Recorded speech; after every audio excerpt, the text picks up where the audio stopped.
Senhor Deus, eu quero pedir ao Senhor que nesta manhã o Senhor possa falar conosco, o Senhor possa ministrar aos nossos corações. Que, ó Deus, nós possamos, ó Deus, receber do Senhor e entender que a palavra semeada, Senhor, possa cair em corações que vão guardar essa semente, que vão fazer essa semente crescer. Ó Deus, eu oro em nome de Jesus. Espírito Santo, vivifica a Tua palavra. Faz a obra, Senhor, que nós não conseguimos fazer, de convencer, de tocar os corações. Nós te pedimos em nome de Jesus, Deus. Amém. Amém.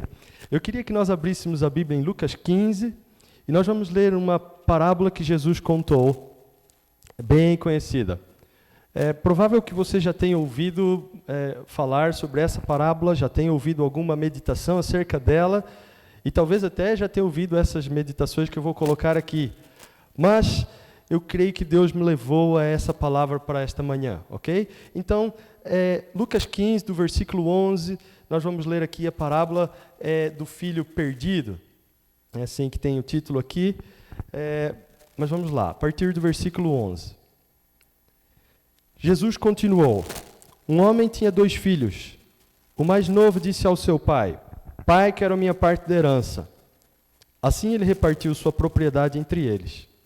Não muito tempo depois, o filho mais novo reuniu tudo o que tinha e foi para uma região distante.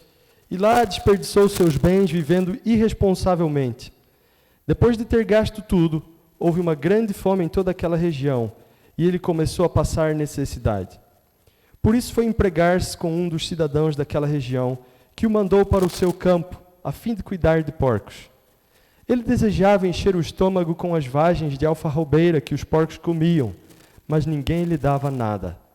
Caindo em si, ele disse: Quantos empregados de meu pai têm comida de sobra, e eu aqui morrendo de fome? Eu me porei a caminho e voltarei para meu pai, e lhe direi: Pai, pequei contra o céu e contra ti. Não sou mais digno de ser chamado teu filho, trata-me como um dos teus empregados.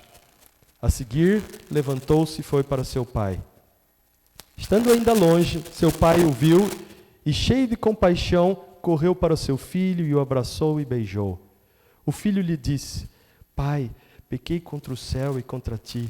Não sou mais digno de ser chamado teu filho. Mas o pai disse aos seus servos: Depressa, tragam a melhor roupa e vistam nele. Coloquem um anel em seu dedo e calçados em seus pés. Tragam um novilho gordo e matem-no. Vamos fazer uma festa e alegrar-nos, pois este meu filho estava morto e voltou à vida, estava perdido e foi achado. E começaram a festejar o seu regresso. Enquanto isso, o filho mais velho estava no campo. Quando se aproximou da casa, ouviu a música e a dança. Então chamou um dos servos e perguntou-lhe o que estava acontecendo. Este lhe respondeu: Seu irmão voltou, e seu pai matou o novilho gordo, porque o recebeu de volta são e salvo. O filho mais velho encheu-se de ira e não quis entrar. Então seu pai saiu e insistiu com ele. Mas ele respondeu ao seu pai: Olha, todos esses anos tenho trabalhado como um escravo ao teu serviço e nunca desobedeci às tuas ordens. Mas tu nunca me deste nenhum cabrito para eu festejar com os meus amigos. Mas quando volta para casa esse teu filho que esbanjou os teus bens com as prostitutas, matas o novilho gordo para ele. Disse o pai: Meu filho, você está sempre comigo e tudo o que tenho é seu. Mas nós tínhamos que celebrar a volta deste seu irmão e alegrar-nos, porque ele estava morto e voltou à vida, estava perdido e foi achado. Irmãos, essa história é tão querida e tão preciosa. Ela fala de uma casa com um pai e com 2 filhos. E um dos filhos, logo cedo, diz ao pai: Pai, me dá o que me deve, me dá a minha parte da herança, eu quero a minha parte. Ele reuniu a sua parte, passou um tempo, ele disse para o pai: Pai, eu estou saindo, eu quero ir embora, eu quero ir lá para fora, eu acho que lá fora tem coisa melhor, eu não quero ficar aqui em casa. E esse rapaz vai para fora de casa e vive a vida louca, não é assim que se diz? Vive a vida doidado, curtindo a vida doidado e por aí vai. O texto bíblico diz que esse moço, ele chega num estado que ele vai reconhecer que, olha, deu ruim. não é aqui que a vida está. E chega um tempo de dificuldade e tudo, e ele percebe, eu devia estar lá em casa. Na casa do meu pai há comida em abundância, na casa do meu pai há fartura, os empregados estão bem melhor que eu. Ele chegou num ponto que ele estava queria comer a comida dos porcos, né? E então ele decide voltar para casa e decide se arrepender e decide dizer ao pai: olha, pai, me aceita como um dos teus escravos e eu vou ficar aqui como um dos teus escravos. E ele vai. E quando ele ainda está longe, o pai o vê, cheio de compaixão, corre para ele, o abraça, o beija. E ele começa a dizer: ai, pai, pequei contra o céu, contra ti, não sou mais digno de ser chamado teu filho. Mas o pai ignora e fala assim, fala para os servos: depressa, tragam a melhor roupa, ou vistam nele, coloquem um anel no dedo, calçados nos pés, tragam um novilho gordo, matem-no. E faz uma festa. Vamos fazer uma festa e alegrar-nos, pois este meu filho estava morto e voltou à vida, estava perdido e foi achado. E começaram a festejar o seu regresso. O pai contagia todo mundo ali naquela casa, naquele lugar, e eles fazem uma festa, porque aquele moço tinha voltado. E a descrição do pai é que aquele menino estava perdido e foi achado, estava morto e voltou para a vida. E então começa aqui um diálogo que eu queria me deter um pouco mais nele. Enquanto isso, o filho mais velho estava no campo. Quando se aproximou da casa, ele ouviu a música e a dança. Então, o que o filho mais velho estava fazendo naquela hora? Ele estava trabalhando no campo, provavelmente trabalhando, estava no campo.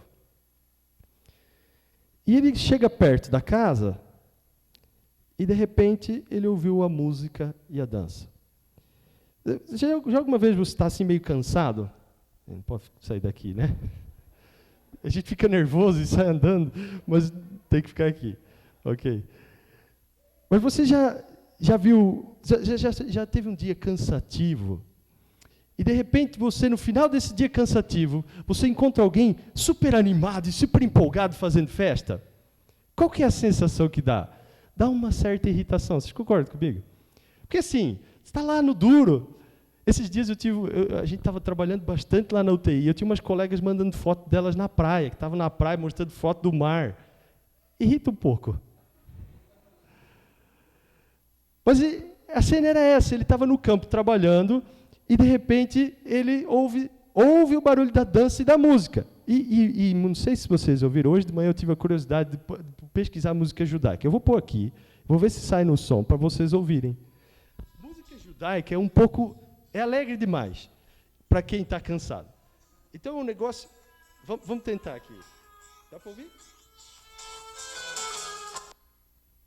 Parou. Aquela é mais o tipo. Estão vendo? Que é meio alegre. Era isso.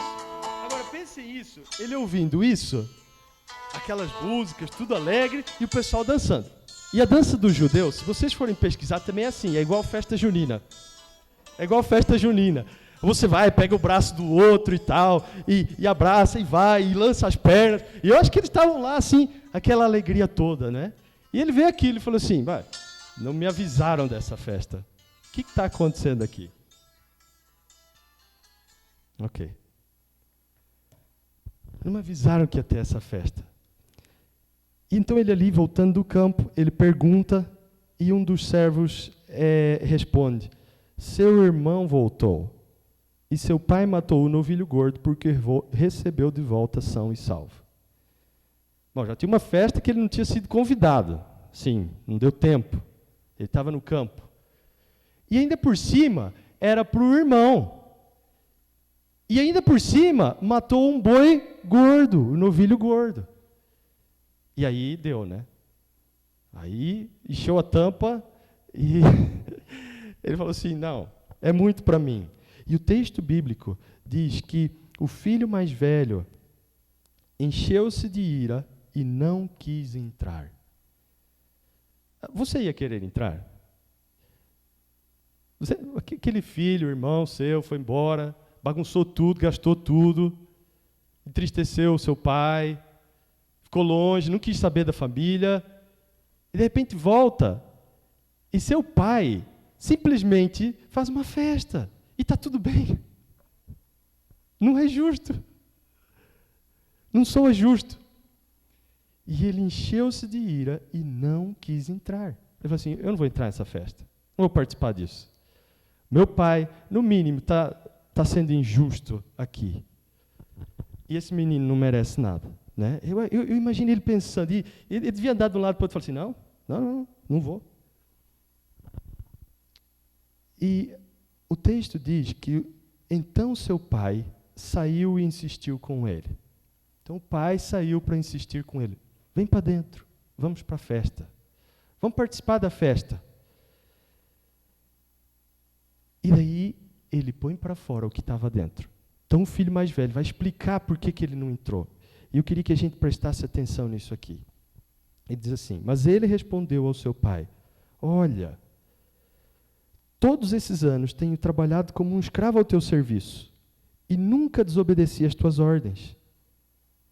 Mas tu nunca me deste nenhum cabrito para eu festejar com os meus amigos. Mas quando volta para casa, esse teu filho que esbanjou os teus bens com as prostitutas, matas o novilho gordo para ele. Então ele está dizendo para o pai assim, olha, todos esses anos tenho trabalhado como um escravo ao teu serviço. Irmãos, a gente tem que trabalhar? A gente tem que trabalhar. Todo mundo tem que trabalhar? Tem. Você já viu alguém que não trabalha? Não é estranho, não é meio errado? É errado, é ou não é? Nós temos que trabalhar. Então, o que estava errado aqui? Eu quero ver aqui o que estava errado nesse filho mais velho. Então, nessa primeira parte do trabalho, a Bíblia fala bem do trabalho. A Bíblia fala que é honroso para o homem trabalhar. O trabalho dignifica o homem. Então é importante trabalhar. Tem um versículo da Bíblia que diz que Deus trabalha. Jesus falando, ele fala assim, meu pai trabalha até agora e eu trabalho também, Jesus falando. Então o pai trabalha, Jesus trabalha. É o trabalho. Deus nos chamou para trabalhar. Provavelmente por isso que você trabalha. E quando alguém não trabalha, então está mais ou menos, não está tão certo. Né? Na hora de trabalhar, é para trabalhar. O serviço tem que ser feito. Há muito trabalho a fazer. Tem uma oração que Jesus ensinou a fazer para que a gente ore a Deus, para que Ele levante trabalhadores para a sua seara. Há muito trabalho a ser feito. Quando a gente vê os desafios, né, são tantos desafios, tanta coisa que precisa ser desenvolvida, tanta gente que precisa do nosso trabalho. Mas o que está errado aqui, nesse moço? Porque parece que ele tem razão. Porque ele vai para o pai e fala assim, olha, eu tenho trabalhado todos esses anos como um escravo. Ele estava dizendo assim, eu tenho trabalhado bastante como um escravo, eu não me acho melhor que os escravos. Ele está querendo dizer, né? Assim, eu não sou um folgado, eu vou lá e eu trabalho igual. Eu trabalho como um escravo. Ele estava dizendo assim, eu trabalho bastante. Olha, ele diz, mas o senhor não está vendo?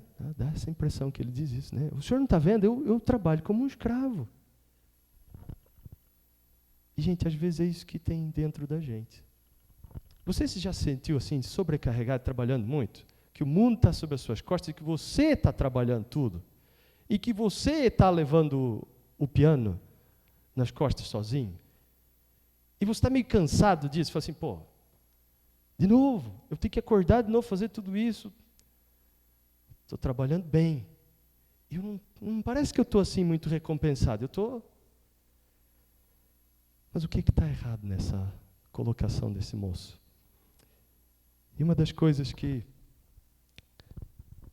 dá para perceber aqui é que ele trabalhava de um jeito errado.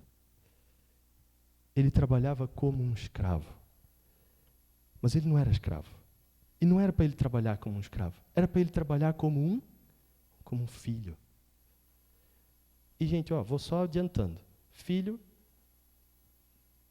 pode trabalhar bem mais que um escravo. mas ele é filho.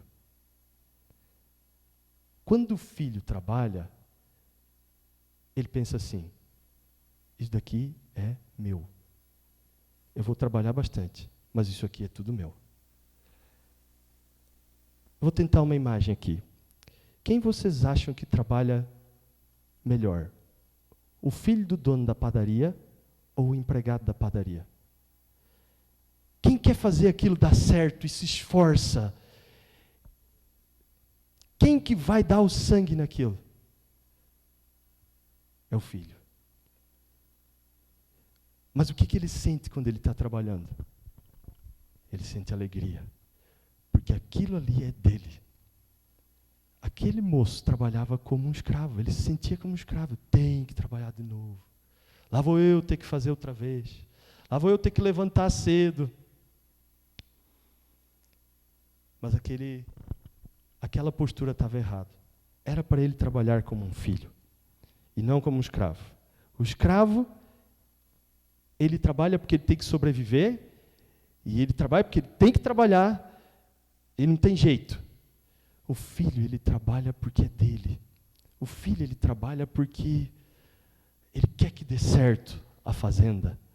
Ele quer que a fazenda prospere. Ele quer que aquele serviço seja bem feito. Aquilo é dele, é do pai dele. Mas ele trabalhava como um escravo. E ele estava cansado. Trabalhar como um escravo cansa. Ele parece muito com aquilo que você ministrou esses dias atrás, né? Da Marta, né? Trabalhando, né? Querendo ser aquela que serve, aquela que se desdobra, né? Mas sem aproveitar, né? Sem o coração certo, não é assim? Mas então,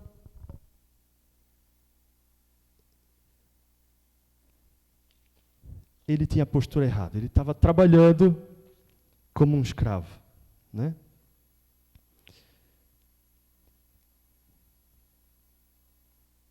A segunda coisa que ele fala que está errada aqui, e parece certo, é que ele diz assim: tenho trabalhado como um escravo ao teu serviço e nunca desobedeci às tuas ordens. Quando a gente lê, a impressão que dá é assim: não está errado isso. Tem que obedecer? Tem que obedecer. A Bíblia fala tanto sobre obediência, e nós ensinamos tanto sobre obediência, e obediência é um valor, é uma bênção. A gente sabe que obediência é uma bênção. Mas o que estava errado nesse moço? Por que estava errada essa frase? Nunca desobedeci às tuas ordens.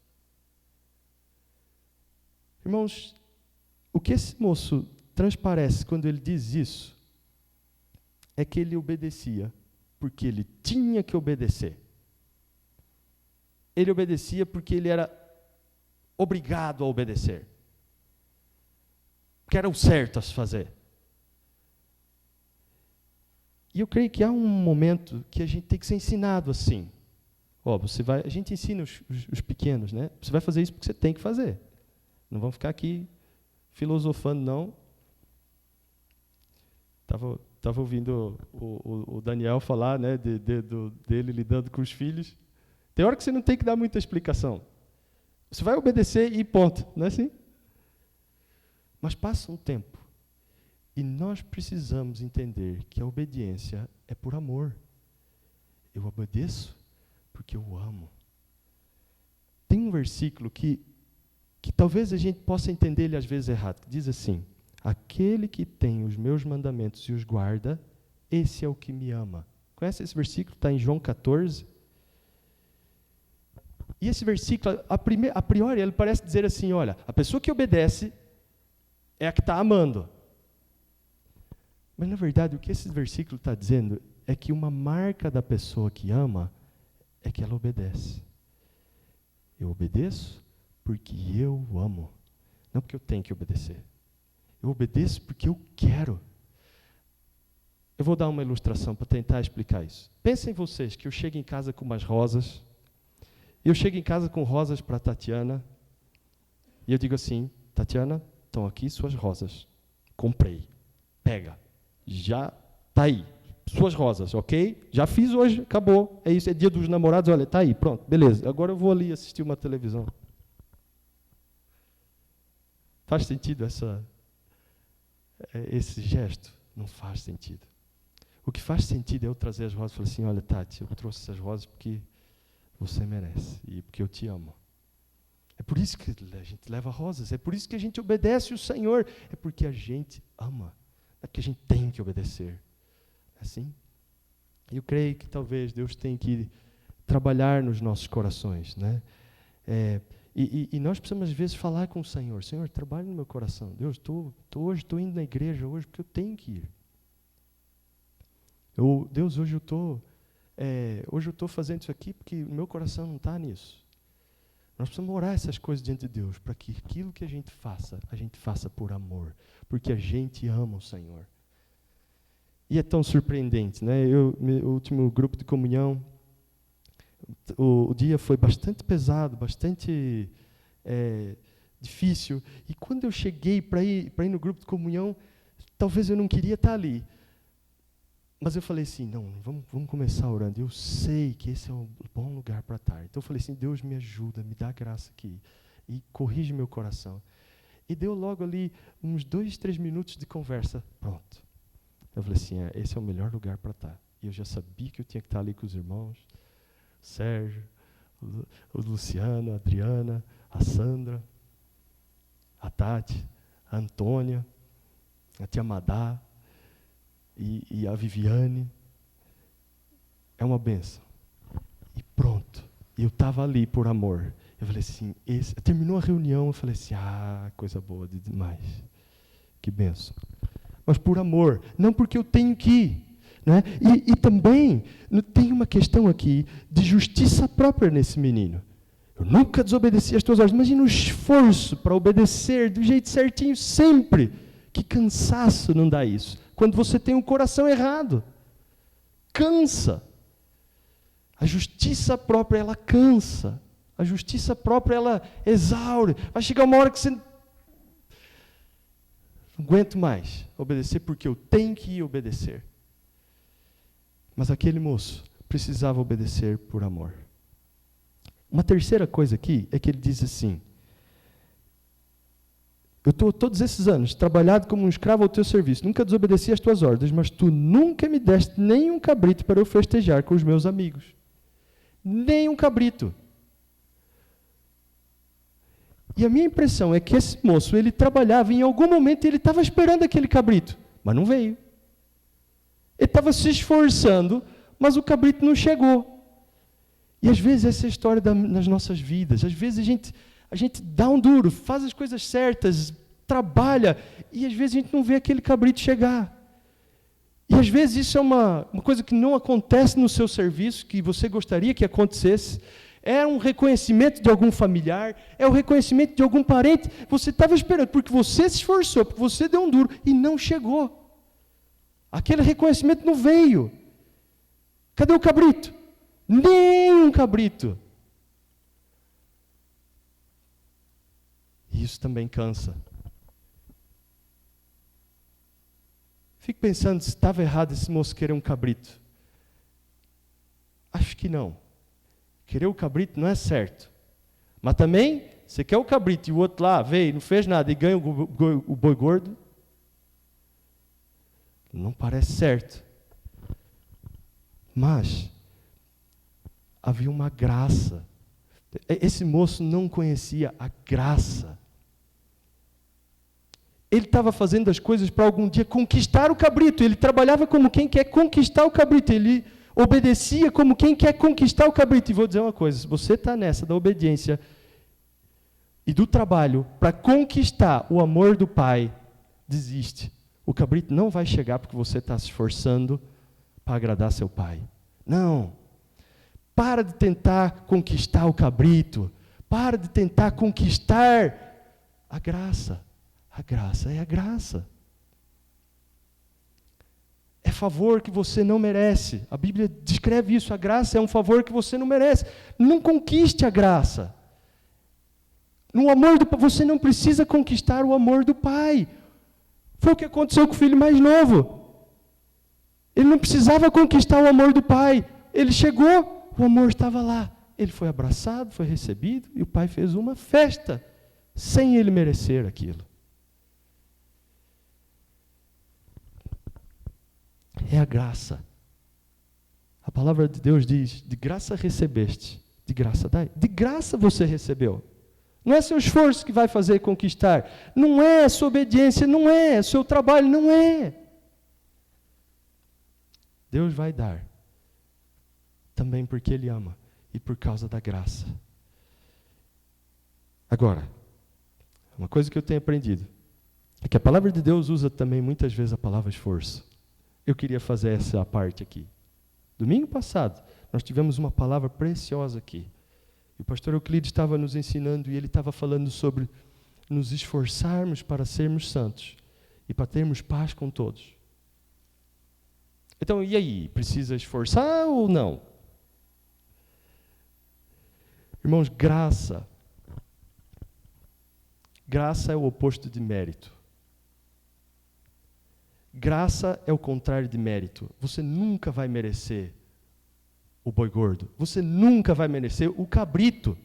Nunca vai merecer o cabrito. Porque é pela graça. É o contrário de mérito. Você não vai merecer. Mas a palavra sempre nos fala para nós nos esforçarmos nas obras e nas coisas que nós vamos ter que fazer como filhos. Não para conquistar o Pai, não para... Porque nós o amamos. Graça não é o oposto de esforço. É de mérito, mas não de esforço. Então, assim, uma vez que você está dentro de casa, trabalhe, se esforce. Se esforce pela santidade, pela paz com todos. Se esforce em buscar o Senhor. Se esforce na oração, sim. Não para conquistar o favor. Não para conquistar o favor. Isso já foi conquistado. A graça de Deus diz que Jesus pagou um alto preço. Ele fez o sacrifício que nós não precisamos fazer mais. É a graça. E a graça irrita às vezes um pouco. Se você se parece um pouquinho com o filho mais velho, a graça irrita um pouco. Porque, afinal de contas, aquele lá, como diz o moço, esse teu filho... Quando volta para casa, esse teu filho que esbanjou os teus bens com as prostitutas, matas o novilho gordo para ele? Ele estava dizendo para o pai, está errado. E ele nem disse assim, esse meu irmão amado. Não. Ele fazia, esse filho seu aí, que esbanjou os teus bens com as prostitutas, e agora volta e está tudo certo? Está perdoado? Sim, está perdoado. Sim, está perdoado. Sim. Talvez aqui também vale uma outra menção. Talvez, eu estou falando assim, dessa forma, mas tem algo aqui. Talvez você se sinta também assim. E é bom lembrar aqui que o pai, ele sai da festa para convencer esse moço. Ele sai da festa. E ele fala assim, e o pai saiu e insistiu com ele, vem para dentro. Então o pai amava aquele moço. O pai amava aquele menino. E o pai estava... Ele queria que aquele menino fosse feliz, que aquele filho fosse feliz e tivesse todas as coisas. E talvez aqui o que faltava para aquele moço, uma das coisas que faltava era pedir, era orar, era pedir. Né? Eu fico pensando se esse filho mais velho, em vez de tentar conquistar as coisas... Tentar conquistar o favor, tentar conquistar o cabrito, tentar conquistar a posição, a honra, a festa. Em vez de tentar conquistar, se esse moço pedisse. Tem um momento da vida de Jesus com os discípulos, está indo para o final do tempo dele com os discípulos, e de repente ele vira para os discípulos e diz assim, olha, até agora vocês não pediram nada em meu nome. Peçam e receberão, para que a alegria de vocês esteja completa. Então Jesus precisa advertir os discípulos para que eles fizessem pedidos.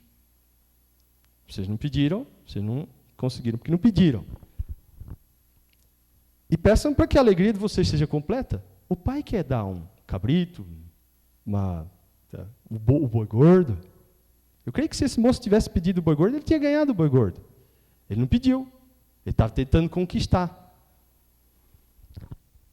Mas então Jesus fala isso para os discípulos. Peçam e receberão, para que a alegria de vocês seja completa. Eu queria falar isso. Como está a sua vida de oração e de pedidos? Uma outra coisa que a Bíblia fala sobre isso de pedir, está em Tiago 4, versículos 2 e 3, diz assim: nada tendes porque não pedis, pedis e não recebeis porque pedis mal. Talvez você precise aprender a pedir, aprender a falar com o Pai, aprender a fazer seus pedidos, aprender a se posicionar diante do Pai. A Bíblia ensina, Jesus ensinou muito sobre como orar, que nós devemos orar ao Pai, né? Às vezes você está orando do jeito errado, da forma errada, para a pessoa errada. A Bíblia diz que você deve orar ao Pai. A Bíblia diz, Jesus ensinou que você deve insistir nas orações.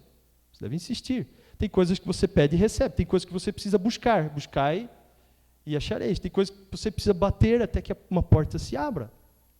A gente tem vários exemplos na Bíblia de homens de Deus que precisaram insistir com Deus em oração até chegar a um pedido. Mas esse é o caminho.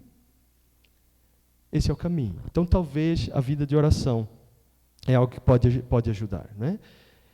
E eu queria, indo aqui para uma segunda parte, eu queria falar sobre, rapidamente, eu não quero me deter muito, mas sobre aquilo que o pai, nós vimos aquilo que esse filho estava fazendo de errado. Mas eu queria ver o que o pai traz de solução para esse filho. E isso também está aqui no texto. Então, quando a gente vê aqui, na resposta do pai para o filho, a primeira coisa que o pai fala, então, o filho tinha acabado de dizer: volta para casa, esse teu filho que esbanjou os teus bens com as prostitutas, matas o novilho gordo para ele. Disse o pai. A primeira coisa que o pai fala é: meu filho. Você está sempre comigo e tudo que tem é seu. A primeira coisa que ele diz aqui é: meu filho. Então, uma das soluções para esse moço é que ele precisava lembrar que ele era filho. E a alegria para esse moço estava ali, em ser filho. Eu queria dizer uma coisa que a Bíblia fala sobre ser filho. Nem todas as pessoas são filhos. A Bíblia não diz que todas as pessoas que estão por aí são filhos. Não são. Eu me lembro de um diálogo que eu tive com uma colega querida do hospital. E eu me lembro de ter dito isso para ela: olha, você sabia que a Bíblia diz que nem todas as pessoas são filhos? E ela me disse depois que ela ficou pensando nisso. Mas é um fato. Nem todas as pessoas são filhos. Eu creio que nós todos fomos criados de maneira maravilhosa. Deus deu dons para as pessoas de um jeito diferente. Tem pessoas com personalidades fantásticas, tem pessoas com habilidades fantásticas, tem pessoas com uma beleza X, outras com beleza Y, e Deus nos criou todos com de um jeito assombroso. Agora, nem todos são filhos, por terem sido criados. Nem tudo que Deus criou, Ele chamou de filho. A Bíblia diz assim, que aos que o receberam, está em João 1,12. Eu queria que a gente lesse João 1,12. Diz assim: contudo, aos que o receberam, aos que creram em seu nome, deu-lhes o direito de se tornarem filhos de Deus, os quais não nasceram por descendência natural, nem pela vontade da carne, nem pela vontade de algum homem, mas nasceram de Deus. Aqueles que são filhos são aqueles que receberam a Jesus. Aos que receberam a Jesus e creram nele, Deus deu a esses o direito de serem filhos de Deus. Então, se você recebeu a Jesus, você pode se tornar um filho. A você Deus vai dar o direito de ser filho. Então, ser filho é para quem recebeu a Jesus. Você é amado por Deus. Se você ainda não tomou esse posicionamento, se você ainda não disse a Deus: Deus, eu quero ser teu filho, eu reconheço Jesus como Senhor, Deus te ama, você é amado por Deus. Mas para que você seja um filho, você precisa reconhecer a Jesus como Senhor e crer nele, né? Amém? Mas Deus estava relembrando aquele moço: meu filho. Eu disse: escuta, você é meu filho. A sua identidade é a identidade de filho. Ele estava dizendo para aquele moço: olha, você não é um escravo, você é meu filho. Tem um texto bíblico que diz assim, olha, vede com grande amor nos tem concedido o Pai, ao ponto de sermos chamados filhos.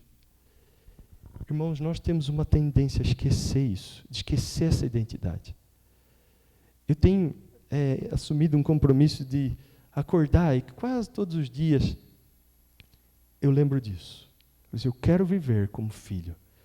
Eu quero sair de casa a partir dessa identidade, de que eu sou filho.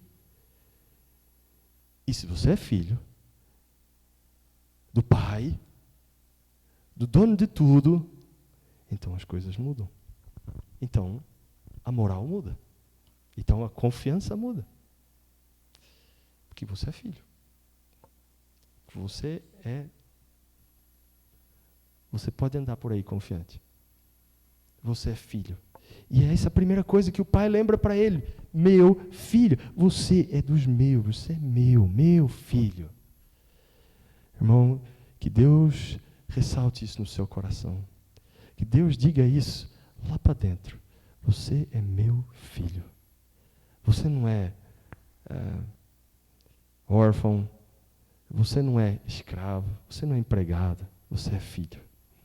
Então essa é a primeira coisa que o pai fala para aquele menino, meu filho. A segunda coisa, ele diz assim, meu filho, você está sempre comigo. Você está sempre comigo. E aqui tem outra coisa. Muitas vezes nós estamos perto do Pai. Nós podemos ter acesso ao Pai, nós podemos caminhar junto com o Pai, mas não caminhamos. Muitas vezes nós podemos nos achegar a Ele, abrir o coração para Ele, receber a graça dEle, e não fazemos isso. E caminhamos distante, sem conhecer o Pai, sem conhecer o coração do Pai, as bênçãos, as promessas, a vida do Pai. O maior presente que um homem pode ter é seu contato com Deus, é sua vida com Deus. Nós fomos feitos para isso, para viver com Ele. Não existe nada melhor do que ser amigo de Deus. A gente canta uma música que diz isso. Não tem nada melhor do que caminhar com o Pai. Você tem gastado tempo com seu Pai, Ele tem tempo para você. Ele tem tempo para estar com você, Ele tem tempo para comunhão, para que você o conheça. E isso faz da casa ser o melhor lugar do mundo. É o Pai que faz a graça toda acontecer. É por isso que a gente gasta, um dos motivos que a gente gasta tempo em oração é por isso, porque é o Pai. Jesus abriu o caminho. A palavra de Deus diz que Jesus é o caminho para que a gente chegue ao Pai. Ele abriu um caminho, eu sou o caminho, a verdade e a vida, ninguém vem ao Pai, senão por mim. Ele abriu um caminho para que a gente se achegue ao Pai. A gente pode chegar e estar com o Pai, gastar tempo com o Pai. Nós precisamos descobrir essa alegria. Talvez alguns de nós precisamos ser honestos diante de Deus e nos próximos momentos de oração dizer a Deus, Deus, eu não entendo isso aí. Deus, não faz sentido para mim. Seja honesto. Vá a Deus e diga assim, Deus, não acho graça. Não acho graça na minha vida de oração. Deus, eu venho aqui orar de manhã porque meu pai me falou para vir orar aqui de manhã. Deus, eu estou vindo aqui porque sempre foi assim. Talvez seja aí, você tenha que começar por aí. E dizer, Deus, eu não estou achando graça, alegria nesse lugar. Mas é o lugar de alegria. Mas eles dizem que a presença do Senhor é a melhor coisa do mundo. Por que eu não estou entendendo isso? Talvez você tenha que começar por aí. Tenho certeza que o Pai vai se fazer ouvir. O Pai vai fazer você sentir. Porque a presença dele muda tudo. Você está sempre comigo. E depois ele diz assim, tudo o que tenho é seu. Essa é outra coisa que ele diz para o filho, que é importante. Ele fala assim, olha, tudo o que tenho é seu, todas as minhas coisas são suas. E uma das coisas que ele está dizendo aqui é que há uma variedade de bênçãos, de promessas, de coisas maravilhosas que Ele tem para nós. E é tudo seu. Irmãos, qual é a promessa que você mais gosta na Bíblia? Tem alguma promessa que você fala assim, nossa, essa daí acho que eu nunca vou chegar lá. Olha isso! Por exemplo, a palavra de Deus diz que nós faremos as mesmas coisas que Jesus fez. Esse tempo atrás eu gastei um tempinho orando por isso. Falei assim, Deus, é uma promessa sua. O Senhor disse que eu faria as mesmas coisas. As mesmas. Essa mesma promessa, tem uma promessa na sequência que diz assim, que a gente faria coisas maiores. Confesso, é um pouco para mim. Eu considero um pouco de areia para o meu caminhão. Primeiro eu estou na primeira parte. Mas é uma promessa de Jesus para nós. De Jesus para nós. É por causa disso que volta e meia, eu vejo uma pessoa que está com... Estou nessa agora. Então eu vejo uma pessoa que está com uma dor ou com alguma coisa. Eu vou lá e oro por ela, porque Jesus fazia isso e as pessoas eram curadas. Não está dando certo sempre, mas algumas vezes dá certo. Verdade. Volta e meia dá certo. E eu creio que vai chegar a hora que vai dar muitas vezes certo. Porque Jesus fazia isso, e a promessa dele é que a gente faria as mesmas coisas. É uma das promessas. Qual é a promessa que você mais gosta? Você tem umas 3 ou 4 que você lembra todo dia. Fala assim, Deus, eu não vou parar de falar nesse negócio enquanto eu não ver esse negócio acontecendo comigo. Tem alguma dessas que você diz assim, ó, umas 5, 6, umas 10? Por que não? E você vai caminhar nelas. Tudo o que eu tenho é seu, tudo. Tudo. As promessas, as bênçãos, o favor. Tudo que eu tenho é seu. É isso que ele fala. E vejam como isso faz da casa o melhor lugar do mundo. Não tem nada, não tem lugar melhor do que esse. E por fim, o pai ainda dá um último motivo. E esse último motivo é fantástico. Ele diz assim, tudo que eu tenho é seu, mas nós tínhamos que celebrar a volta deste seu irmão e alegrar-nos, porque ele estava morto e voltou à vida, estava perdido e foi achado. Ele fala para o filho, aquele filho que tinha acabado de dizer, olha, esse teu filho aí que volta, esbanjou tudo com as prostitutas, agora volta. E o pai relembra esse moço. Nós tínhamos que celebrar a volta do seu irmão. Nós tínhamos que celebrar a volta do seu irmão. E alegrar-nos. Ali estava um motivo de alegria. O irmão que tinha ido embora. Eu creio que tem uma coisa que essa história conta para nós. É que o pai, ele não tinha gastado o boi gordo ainda. Mas o pai não teve dúvida do momento de gastar o boi gordo. Não teve dúvida. O pai sabia... Às vezes, não sei se você guardou uma comida lá para o... A gente não faz isso hoje em dia, né? Mas imagine que naquela época, na fazenda, tinha vários bois, né? Tinha vários bois, várias ovelhas. E eu acho que um dos trabalhos assim, do dono da fazenda é ficar pensando assim, bom, quando que eu vou matar aquela ovelhinha ali? Bom, aquela magrela ali eu vou matar quando vier fulano. Não gosto tanto de fulano, a ovelha é magrinha e tal. Mato naquele dia lá e pronto, me livro daquela ovelha. Deixa eu ver, quanto que eu vou matar aquelas galinhas?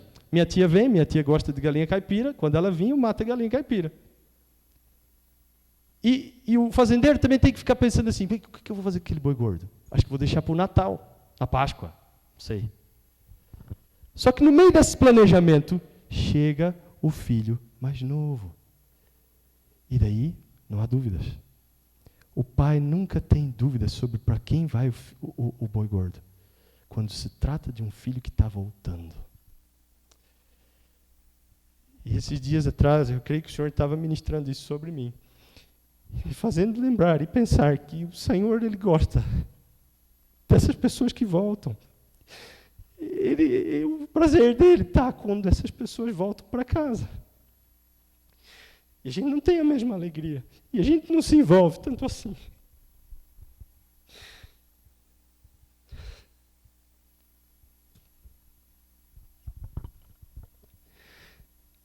Esse teu filho não é comigo, não é o meu irmão, não é aquele moço que está lá perdido e morto, não é comigo. Mas o coração do pai está nesse filho.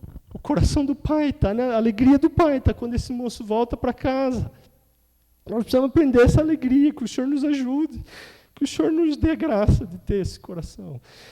e de ir atrás desses moços, de ir atrás dessas pessoas que foram embora e trazê-las para casa. Eu creio que o Pai, Ele tem essa alegria de buscar aquele que se perdeu. E Jesus estava contando essa história e nessa história Ele traz bem isso. Há um moço que precisa voltar para casa. E é ali que o Pai quer se alegrar. E é ali que nós precisamos nos alegrar. E é ali que Ele está chamando toda a família. É ali que Ele está chamando os irmãos para se alegrarem. Irmão, eu queria falar para você. Você dê o seu melhor no seu grupo de comunhão. Dê o seu melhor quando se trata de trazer alguém para de volta. Quando se trata de participar em trazer essas pessoas de volta. Você pode ligar, você pode orar, você pode ir atrás, você pode mandar um bolo, você pode fazer o que for. Se envolva com isso. O coração do Pai está nisso. O coração do Pai está em trazer o filho perdido para casa. O coração do Pai é isso. Amém? Que ele estava perdido e foi achado. Ele estava morto e voltou à vida, estava perdido e foi achado. Que o Senhor nos dê essa alegria de nos envolvermos com isso, nos envolvermos com essa tarefa, de nós vermos aquelas pessoas que foram embora voltarem. Aquelas pessoas que estão perdidas lá, fazendo não sei o quê, tentando achar alegria não sei onde, voltarem para casa. E nós vamos matar o boi gordo. E nós vamos fazer festa. E nós vamos entrar dentro da festa e dançar. E nós vamos fazer maior alegria. Nós vamos estar junto com o Pai. E falar assim, Pai, você viu? Ele voltou para casa. Pai, ele está de volta. Vai lá você buscar os sapatos, o anel. Vamos nós fazer a festa. O coração do Pai está aí. Amém. Vamos orar. Vamos orar a Deus que nos dê a graça de estarmos junto com o Pai nessa tarefa, nessa vida, nesse caminhar, né, de amor, né, que Ele tem, né, por aquele que se perde, por aquele que está perdido. Amém? Senhor Deus, eu quero te agradecer pela Tua palavra, Senhor. Quero te louvar porque a Tua palavra, Senhor, ela é viva e ela... Senhor, ela vai aos nossos corações, vai no nosso interior, o Senhor pode falar conosco. E, ó Deus, eu creio que o Senhor neste dia, Senhor, nos está chamando, Deus, a vivermos vidas de filhos realizados, filhos felizes, Deus. Deus, eu creio que o Senhor está, Senhor, mudando em muitos de nós, Deus, o jeito que nós vivemos e trabalhamos, o jeito que nós, ó Deus, vamos à luta todo dia. Senhor, que esse seja o jeito, Deus, de um filho. Que seja como um filho, Senhor. Eu oro para que o Senhor faça isso conosco, Senhor. Que o Senhor nos faça, Senhor, trabalhar qualquer coisa que formos fazer como um filho, Senhor. Eu oro a Deus para que nós possamos obedecer como um filho que ama. Senhor, faz-nos obedecer como quem ama. Dá-nos um coração para obedecer como quem ama, Senhor. Restaura isso, Senhor, em nós. Esse amor por obedecer a Ti, Senhor, em nome de Jesus. Restaura, Senhor, nesta manhã. Senhor, fala com cada um. Senhor, onde estiver, fala conosco. Dá-nos, Senhor, o Deus, o Teu coração, Senhor amoroso, o Teu coração cheio de graça, cheio de favor. Dá-nos esse coração. Oh, Deus, em nome de Jesus, nós pedimos, oh Deus, por muitos, oh Deus, que se foram embora, que precisam voltar. Muitos, ó Deus, que precisam, ó Deus, estar nos Teus átrios, na Tua casa, voltar para casa. Nós oramos, ó Deus, para que eles voltem, Senhor. E que nós possamos participar disso, que nós possamos, ó Deus, nos envolvermos, ó Deus, com esse Teu coração amoroso, coração de graça, Senhor. Ah, Senhor, eu oro nesta manhã. Senhor, fala ao nosso interior e ajuda-nos, Senhor, a caminhar nessa direção, Pai, no nome de Jesus. Em nome de Jesus.